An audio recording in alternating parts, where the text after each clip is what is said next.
So another topic that is like very sensitive, but it's not talked about as much, is casual relationships that exist in this nice age group that we're in.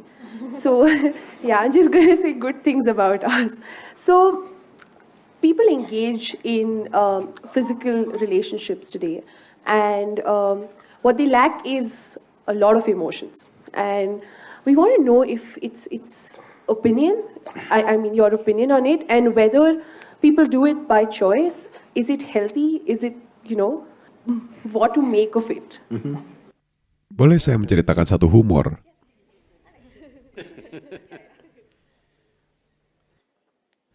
Ada seorang wanita bernama Nyonya Batia. Tidak ada yang bernama Batia? Saya bisa mengganti namanya.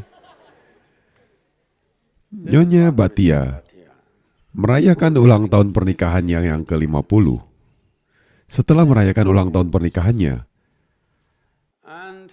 keesokan harinya dia mengajukan perceraian. Hakim melihat petisi perceraian. Dia juga teman keluarga yang baik. Jadi dia meneleponnya dan berkata, "Mengapa kamu ingin menceraikan suamimu?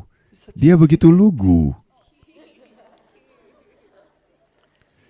Mengapa kamu ingin menceraikannya?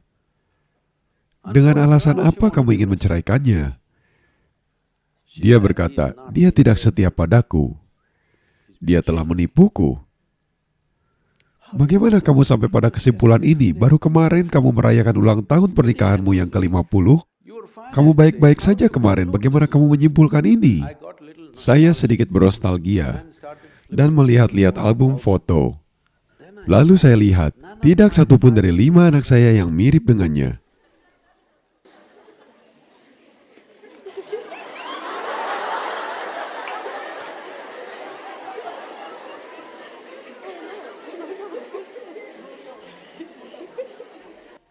Jadi, lihat, apakah kamu ingat bagaimana wajah nenek moyangmu 10 generasi yang lalu? Tidak, tapi hidung nenek moyangmu sekarang ada di wajahmu. Tubuhmu ingat, ya atau tidak? Tubuhmu bahkan mengingat warna kulit nenek moyangmu sejuta tahun lalu. Masih diingat, tidak terlupakan. Jadi apa yang kamu sebut sebagai tubuhku adalah sejumlah besar memori, benar bukan? Memori yang kamu bawa di otakmu sangat kecil. Apa yang kamu bawa di tubuhmu?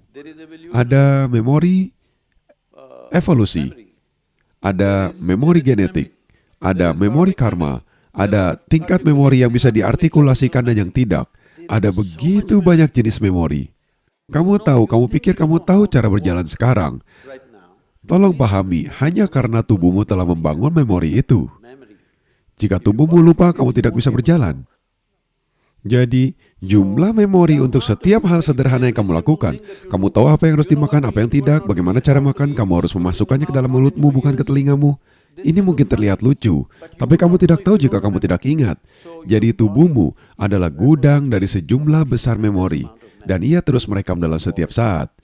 Jika kamu berjalan dari sini ke sini, mungkin ada 50 jenis aroma ringan yang berbeda.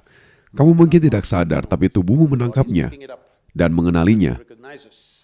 Setiap saat ia mengenalinya, itulah caramu mengenal yang wangi, yang berbau busuk, ini adalah bau ini.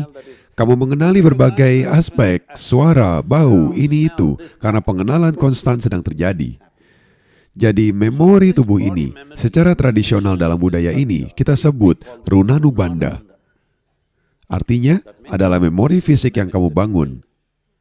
Kamu bisa secara sadar membangun memori fisikmu, atau kamu bisa memperoleh jumlah memori yang sangat besar dan mengalami banyak kebingungan fisik. Jadi dimanapun ada dampaknya. Saya tidak tahu apa kamu masih memiliki hal-hal semacam ini, mungkin di generasimu sudah hilang, tapi masih ada orang di Bangalore. Jika kamu tanya mereka jika kamu memberi mereka garam, mereka tidak akan mengambilnya. Mereka berkata, letakkan di sana. Jika kamu mencoba memberikan mereka biji wijen, mereka akan berkata, tolong letakkan di sana. Karena mereka telah mengenali banyak zat yang dengan mudah membawa memorimu, dan itu akan jadi milik saya jika saya mengambilnya. Jadi saya tidak ingin mengambil memori. Ini adalah alasan mengapa umumnya dalam budaya ini menyentuh satu sama lain bersalaman, semua ini dihindari. Kita mengatupkan kedua tangan kita dan melakukan namaskaram karena kita tidak ingin terus mengambil memori. Karena jika saya menyentuh ini, memori ini mengingat. Cobalah bersama 4 temanmu, kamu sentuh tangan mereka.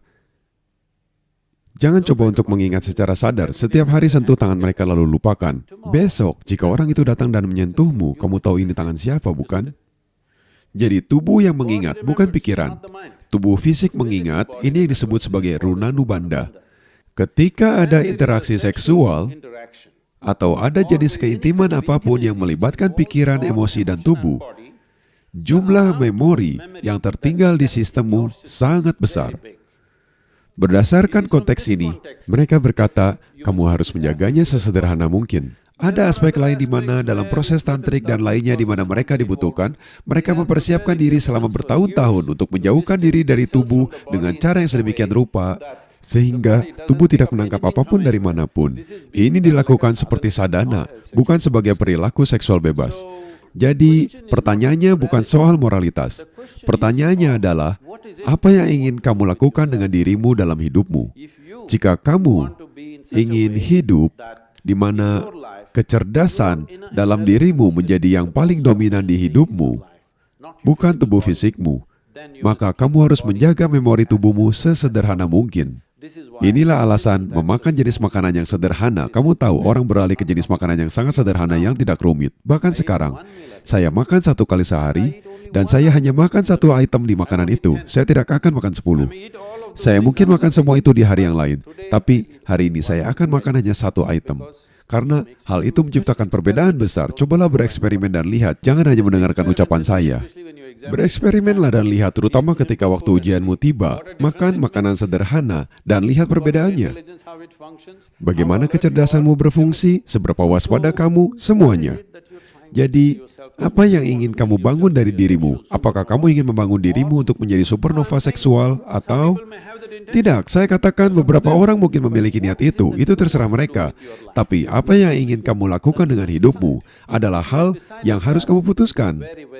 Jika kamu telah memutuskannya, sangat-sangat penting agar kamu tidak menangkap jumlah memori yang sangat besar secara tidak sadar, karena ini akan berujung pada nantinya kamu akan lihat akan sangat sulit untuk tetap tentram dan bahagia dalam hidupmu, tidak peduli hal baik apa yang mungkin terjadi, hanya karena ada memori yang membingungkan di dalam sistemnya. Ketika sesuatu yang lain dengan sifat serupa muncul, tubuh masuk ke dalam kekacauan dan kebingungan. Ini mungkin tidak terdampak pada pikiranmu, hanya secara fisik ini akan terus berlanjut. Jadi, ini adalah pilihan yang harus dibuat. Ini bukan soal moralitas, ini adalah soal hidup dengan bijaksana.